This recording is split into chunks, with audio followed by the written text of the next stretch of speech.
Garaa kee kutadhuu bishaan kee dhugikaa. Sayidoon argitanii waan inni godhe. Imaaniin sarpiraayizii godhe. Sumayyaan keessan egaa ishee malee araadaa hin jiru, ishee malee dubartii hin jiru. Hamma sayidootti taphate sayidoon sitti taphata. Hin jiru. Amma taraa ishee naannofte.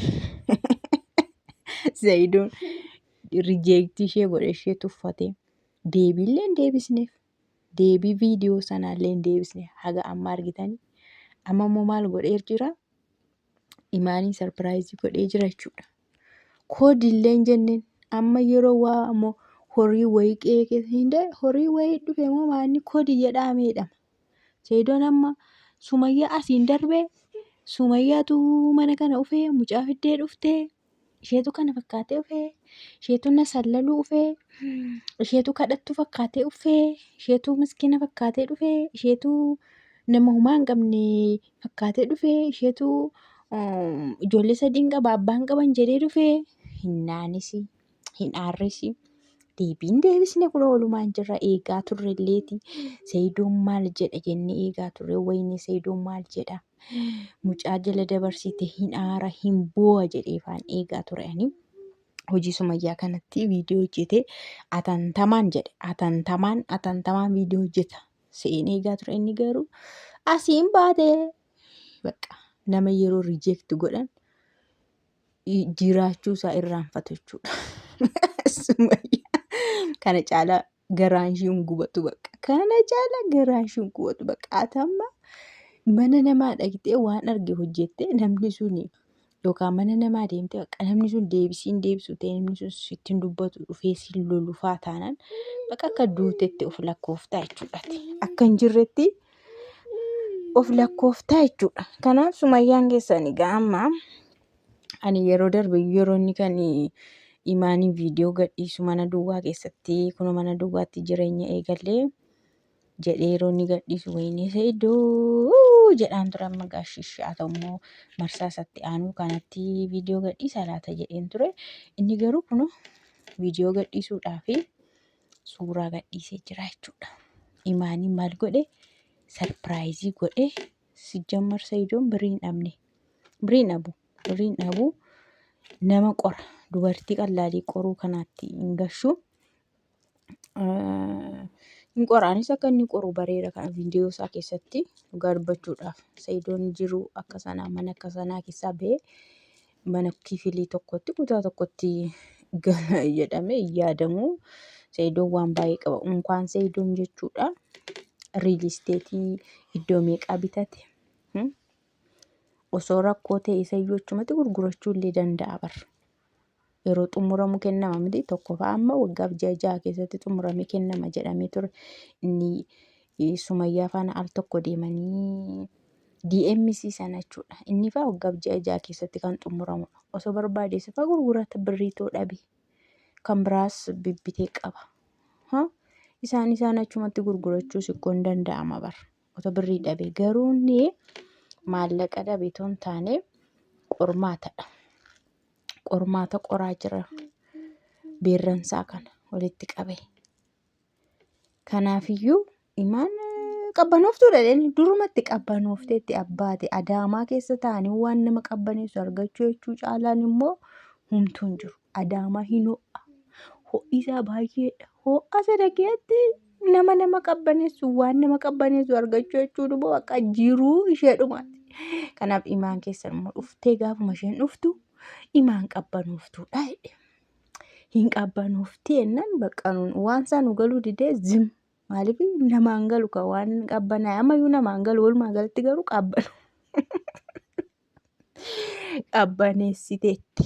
Kanaafiyyuu inni Sumayyaa ishee isa ho'istu maal godhedhaan ishee isa aarsitu maal godhedhaan ishee mataarraa fixxu maal godhedhaan yeroo malee ishee isa dulloomsitu maal godhi jedha. Dubartiin dubartiidha. Uumamni tokkodha. Karaan gadii tokko karaan olii tokko. Tokko bakka Sumayyaan illee dura anshii waan warqii roobuu wayiitti fakkaate anshii waan birrii fa'a diyaamandii fa'a roobsu wayiitti fakkaate harka qabadhaa itti harka dhiqadhaa na qabadhaa itti qeesiif sheekiin gadi ba'ee kadhatee dadhabe Sumayyaa jechuudha. Beekaadhaan immoo wallaalatti kadhatamee dadhabiti. Gaafa taraan ishii gahummoo Sa'idooma ijaan arguuf jettee mana Sa'idoo ijaan arguuf jettee bifa sana fakkaattee sinii dhaqxee jechuudha. Kunis asiin baatee hin jenne Sa'idoo shirri hin jenne shishis hin jenne dantaa kee jedhe. I don't care about Sumayyaa jedhe. Ammanii qabbaneeffadheen jira. Qabbana keessa waan hin jiruufi dhimma itti bulluqa yookaan ho'atti gadi ba'uu fi hin qabu haraara ziyaadaa digirii 38 irratti gadi hin ba'u jedhee jaalaa didee. Kuna amma sarpiraayizii maaliin godhee mana ajaa'ibaa akka kana bareedu akkuma suuraa irratti argitaniin kana akka ajaa'ibaa kana bareedu argitaniittu meeshaa mana keessaa haaraa kan bunaa sanallee argitaniittu. Uffannillee haaraadha, kan Sa'idoollee haaraadha, kan Imaanillee haaraadha. Akka kanatti kan ilaalte immoo bishaan dhugdii jechuudha Sumayyaan keessadha. Ammas madaabaraa baattee mana Sa'idootti adeemtu. Saala nama madaabaraa baattee miti kan dhaqxu dooniyyaa. Dooniyyaadha miti durii sun inni minaatti godhan dooniyyaa. Dooniyyaa baattattee dhaqxu bakka kana. Maal godhare? Mikaroo imbii kaale makaraa himkaroo jedhan. Durayyuu Sumayyaan hinaaffaan ishii balaa gara jabummaan ishii immoo daangaa kan darbe waan taateefidha. Amma immoo Sa'idoon isheerraa goree nama ta'ee ofitti deebi'ee namni hunduu kana gorseen. Wada hiyooti tamalas jedhanii ture namni gara ofii keetti, gara jiruu keetti, gara mataa keetti deebi'ii bakka jireenya kee jiraadhu jedhee namni hundumtuu gorsaa ture. Jalan fiigiin sati jala fiigdus sati kadhattu olii gad fiigdee barbaadduuf akkas mataatti si baatee yaasa ijee namni hundumtuu gorsaa ture. Gorsi keessan lafan buunee lafeerra bu'ee jira. Imaaniinis immoo jaallattaniittu imaan taanaanis dur wal beekuu haaraallee miti mucattiin qabbanoftuudha jedheera Sa'idoonii baga Rabbi qabbana isaa buuse. Amma immoo kunoo Sumayyaan keessan hirri jetti jechuudha. Madaabaraa ishee akkuma qabattetti achumaan hafteetti isheenis Sa'idoon immoo adiin argee gurraacha argee hin jenne akka nama humaan agareetti zim jedhee. Akkas dhugaa. Nama waade akkanatti hirr godhanii waaduudha dhugumadha. Nama si gube immoo yeroo namaa dhufee haalli namaa mijatee akkanatti xibbis godhani. Dabareen garuu jira bara guyyaan garuu jira.